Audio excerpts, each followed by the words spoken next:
Welcome everybody to a new Extreme Rules match. I'm your host, JustAbout619 HD here, bringing you guys a Brock Lesnar versus Triple H in a cage match, which is the official match choice for Extreme Rules this Sunday. So I hope you guys enjoyed the gameplay in the background, and also enjoy these kind of like, I wouldn't say they're made up pros and cons, but kind of like thoughts from me, pros and cons from me basically.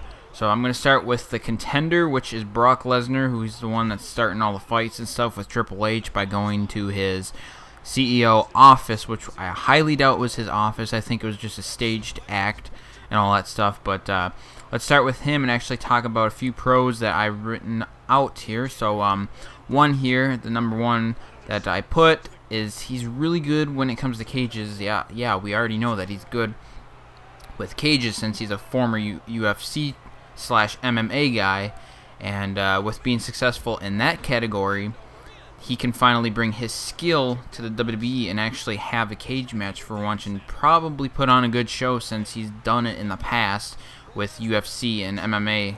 And his second pro is his power. It's going to be his strength, what's going to get him through, and I think that's what's going to be the main factor for Brock Lesnar to overpower Triple H, is to use his power grapples or his strike moves, his power strikes.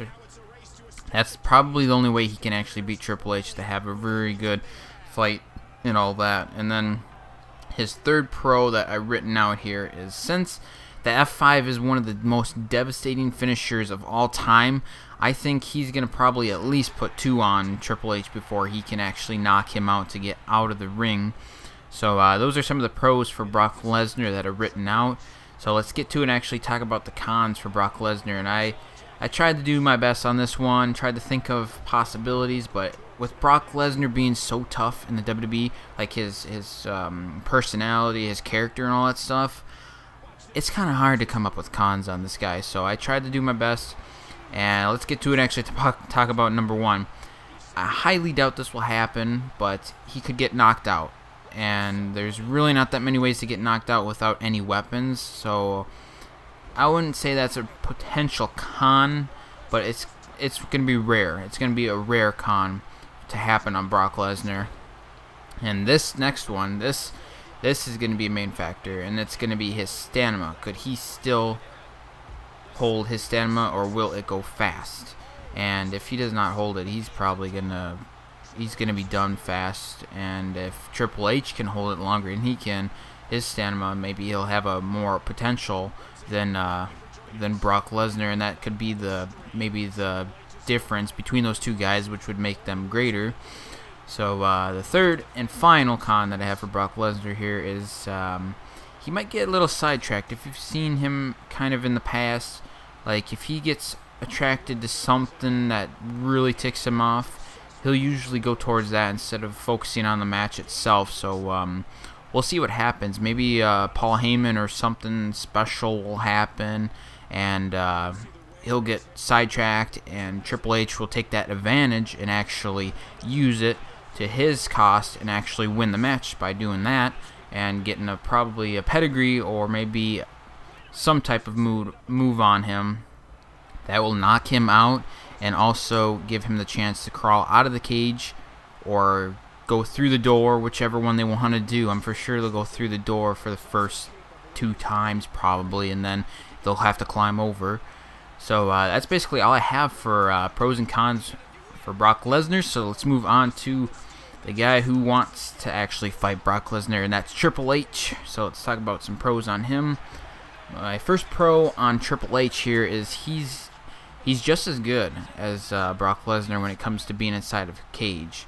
So 2 skilled guys together it's going to be a very good match for sure. You're going to see probably the best of best when it comes to being inside of a cage. So that's my first pro. Number 2, his veteran wrestling skills are probably far better than Brock Lesnar right now, since Brock Lesnar is still kind of not quite through with wrestling yet, so he still has a lot to learn. And if you've seen in the past when he's done UFC stuff, he wasn't really that great, I would say, for some wrestling moves like what Triple H could actually do in the WWE. So I think that could probably carry him over as well. And then the third and final one is he'll be focused for sure, because if you've seen him, he's wanted to fight Brock Lesnar for like the past month since WrestleMania 29. He's been wanting to fight him, and same with Brock Lesnar. So those are two pros for both of those guys that you could add on to Brock Lesnar's and stuff. So the cons right here that I have, we're gonna get them through pretty fast before we run out of time here, but I think his health has been an issue the past couple of times for Triple H because of the arm incident. I think it's just a fake thing, but his health is going to be a concern. Since he's in his early 40s and stuff, that is really a concern for people in that age range and stuff when it comes to wrestling. So we'll have to see what happens. Also, he could bleed out and get knocked out. And yes, I'm actually talking about Triple H's cons. So if you guys are just getting sidetracked there, that's who I'm talking about. And then also the third and final con for Triple H is he could get his arm fake broken, or whatever you want to call it, to like a fake broken arm again. So who knows what will happen, but Brock Lesnar needs to win this one so he can move on and actually go face CM Punk later this year at SummerSlam. So I hope you guys enjoyed this prediction with me picking Brock Lesnar for this pay-per-view match this weekend on Sunday. So I hope you guys enjoy the Extreme Rules match. It's going to be awesome, and I hope you guys had a nice day and a nice week. See you guys later. Peace out yet again.